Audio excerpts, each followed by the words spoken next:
Assalamualaikum warahmatullahi wabarakatuh. Di sini kita akan membahas materi tentang teks berita. Tapi sebelum membahas materinya, izinkan kita memperkenalkan diri terlebih dahulu. Perkenalkan, nama saya Vicky Nurhidayat. Dan saya Juwita Keisha Putri. Nah, langsung aja kita bahas materi tersebut. Di sini ada pengertian teks berita. Teks berita merupakan teks yang berisi informasi atau kejadian penting yang telah atau sedang terjadi dan disajikan melalui media, antara lain media cetak, contohnya koran, tabloid, dan majalah.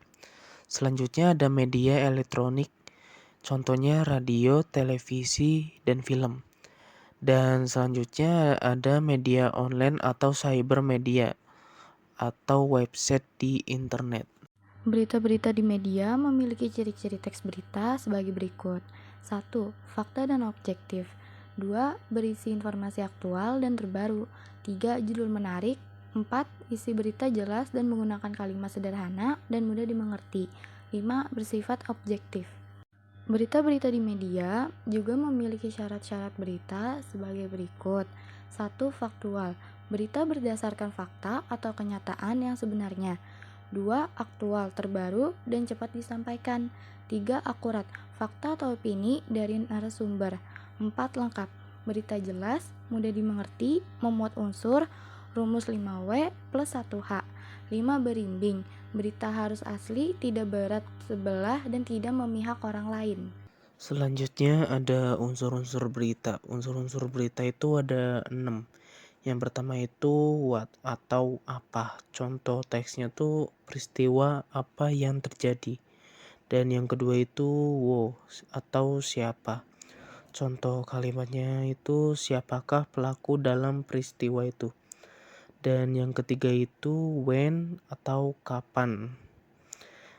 Contohnya itu kapan peristiwa itu terjadi.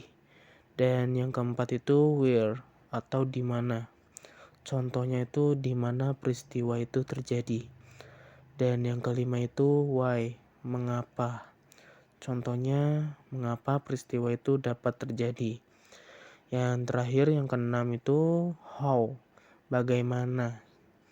Contohnya itu bagaimana peristiwa itu terjadi.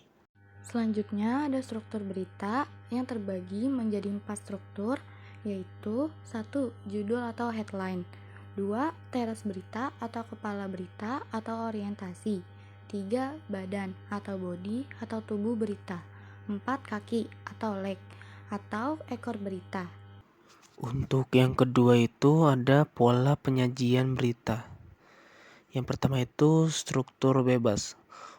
Struktur bebas itu dapat diletakkan di bagian tengah atau akhir berita. Biasanya digunakan pada penulisan fitur. Untuk yang kedua itu ada piramida bertumpuk. Piramida bertumpuk itu agar pembaca mengikuti berita dari awal hingga akhir karena setiap paragraf memiliki informasi yang sama penting. Dan yang terakhir itu piramida terbalik. Piramida terbalik itu yang berisi teras berita, badan berita, dan di akhir kaki berita. Ini banyak digunakan oleh awak media untuk menuliskan berita. Hal ini karena pola piramida terbalik membuat penyampaian pesan berlangsung lebih cepat dan efektif. Dan yang ketiga itu ada kaidah kebahasan teks berita. Yang pertama itu ada bahasa baku, netral, dan objektif. Dan yang kedua ada konjungsi. Konjungsi itu ada 2, konjungsi temporal dan konjungsi kronologis.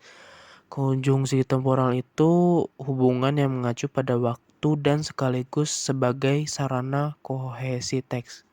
Sedangkan konjungsi kronologis kata penghubung untuk menjelaskan urutan waktu. Dan yang ketiga itu ada kutipan langsung dan kutipan tidak langsung. Kutipan langsung itu ada tanda petik. Sedangkan kalau kutipan tidak langsung itu tanpa tanda petik. Dan yang keempat ada kata kerja mental atau verba, jenis kata kerja yang mengekspresikan sikap atau respon seseorang terhadap suatu tindakan, pengalaman, atau keberadaan. Dan yang kelima, ada adverbia atau kata keterangan. Adverbia adalah kata keterangan yang menjelaskan verba, adjektiva, atau adverbia lain. Pada umumnya, adverbia digunakan sebagai pewatas. Adverbia yang digunakan dalam teks berita biasanya menunjukkan keterangan tempat, waktu, suasana, dan cara.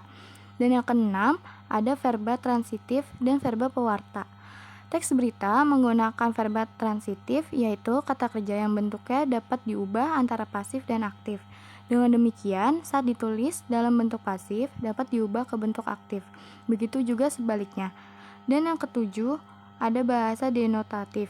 Teks berita menggunakan bahasa denotatif atau bahasa yang memiliki makna sebenarnya. Dengan demikian, teks berita tidak boleh memakai kata yang nantinya menjadi ambigu dan menimbulkan kesalahpahaman. Selanjutnya ada menyajikan teks berita yang terbagi menjadi 3. Yang pertama, penyajian berita secara tertulis. Menggunakan media cetak, berita disajikan secara tertulis dengan cara A. Mengumpulkan fakta dan data peristiwa yang bernilai berita, faktual, aktual, penting, dan menarik. B. Fakta dan data dituliskan berdasarkan rumus 5W tambah 1H dengan menggunakan bahasa jurnalistik. C. Komposisi naskah berita terdiri atas 1 judul, 2 baris tanggal, nama tempat berlangsungnya peristiwa atau tempat berita dibuat, dan nama media yang memuat, 3 teras berita, 4 tubuh berita, dan 5 ekor atau kaki berita. D. Menyunting naskah berita. Dan yang kedua, ada penyajian berita secara lisan. Agar mampu membacakan berita dengan baik dengan cara A. Memahami isi teks berita yang akan dibacakan. B. Memahami satuan struktur bahasa.